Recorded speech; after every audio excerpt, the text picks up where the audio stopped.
School service কমিশনের মামলায় আবার স্থগিতাদেশ। পিএসসির ফল প্রকাশে অনিশ্চয়তা। চাকরির পরীক্ষার দিন ঘোষণাই হয়নি গত 1 বছর ধরে। এই শিরোনামগুলো কি আপনার পরিচিত মনে হচ্ছে? হাজার হাজার পড়ুয়া দিনরাত খেটে যাচ্ছে, অথচ পরীক্ষা কবে হবে কেউ জানে না। মা বাবারা ঋণ করে সন্তানদের পড়াচ্ছেন, কিন্তু চাকরি তো দূরের কথা, পরীক্ষা পর্যন্ত পিছিয়ে যাচ্ছে। এই ভিডিও আপনার যদি একটু নিজের গল্প বলে মনে হয়, তাহলে আর স্কিপ না করে শেষ পর্যন্ত দেখুন। হ্যালো বন্ধু, আমি তারাপদ মাঝি, আপনাকে আমার চ্যানেলে স্বাগত জানাই। আজ আমরা কথা বলবো একেবারে আমাদের মনের কথা, পশ্চিমবঙ্গের শিক্ষা ব্যবস্থা এবং চাকরির দুরবস্থা নিয়ে। এই ভিডিওতে থাকছে বাস্তব অভিজ্ঞতা, তথ্য, কিছু প্রশ্ন আর একটুখানি ব্যঙ্গ। চেষ্টা করব আপনি যেন আপনার কথাই আমার মুখ দিয়ে শুনতে পান। জ্যোতিষশাস্ত্রে বলে, শনির দশা যখন নামে তখন জীবনের দুঃখ আর দুর্ভোগ লেগেই থাকে। আমাদের রাজ্যের চাকরির ক্ষেত্রেও যেন এমনই একটা শনির দশা নেমে এসেছে। ঠিক কবে থেকে শুরু হলো সেটা কেউ বলতে পারে না, কিন্তু শেষ হবে কবে সেই উত্তর আজও মেলেনি।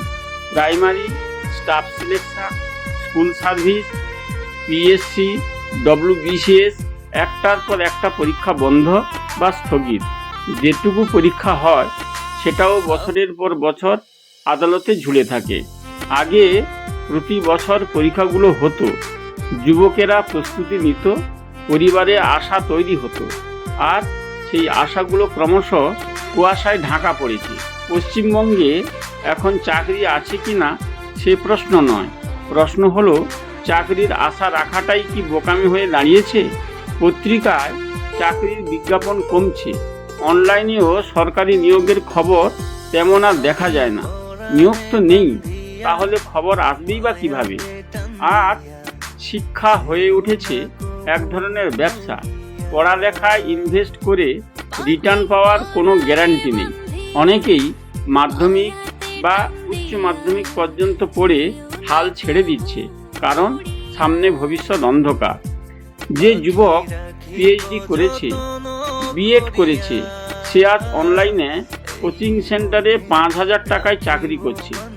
এটা এখন বাস্তবতা। আমার পাড়ার গোপাল জেঠু 3 মেয়েকে পোস্ট গ্র্যাজুয়েট করিয়ে বিএড করিয়েছিলেন। 3 জনই স্বপ্ন দেখেছিল স্কুল মাস্টার হওয়ার। স্কুল সার্ভিস কমিশনের পরীক্ষায় বসেছিল, কিন্তু একটার পর একটা মামলায় ফল স্থগিত হয়ে রইল। আজ তারা বাড়িতে বসে আছে।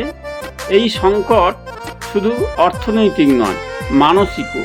বেকারত্ব বাড়ছে, হতাশা বাড়ছে, আত্মবিশ্বাস কমছে। যেখানে শিক্ষা ছিল উন্নতির সিঁড়ি, এখন সেটা হয়ে উঠেছে এক বিভ্রম। জিজ্ঞেস করলে সবাই বলে, পড়াশোনা করে কি হবে? এই প্রশ্নটাই তো সবচেয়ে ভয়ঙ্কর। পশ্চিমবঙ্গে আজ এমন এক সময় চলছে যেখানে সত্যি কথা বললেই মানুষ হাসে, বলে তুই তো বেশ সিরিয়াস। আসলে কেউ বিশ্বাস করে না যে সিস্টেম ঠিক হতে পারে। শিক্ষা আর চাকরির এমন দশা যে ঠান্ডা মাথায় চিন্তা করলেই মনে হয় পাগলা গারদই বুঝি একমাত্র গন্তব্য। তাহলে বন্ধু, আপনি কি ভাবছেন? এই সংকট কি একদিন শেষ হবে, নাকি আমরা এভাবেই অভ্যস্ত হয়ে যাব চাকরি না থাকার ভবিষ্যতের সঙ্গে? ভিডিওটি যদি মনে হয় আপনার বাস্তব কথা বলছে, তাহলে শেয়ার করুন, লাইক করুন, আর অবশ্যই চ্যানেলটিকে সাবস্ক্রাইব করুন। আমি তারাপদ মাঝি আবার ফিরব নতুন স্বাদের এক ভিডিও নিয়ে। সেই পর্যন্ত ভালো থাকবেন। জয় হিন্দ, জয় ভারত। পাখি পরাণে বান্ধিয়া মায়াতে টান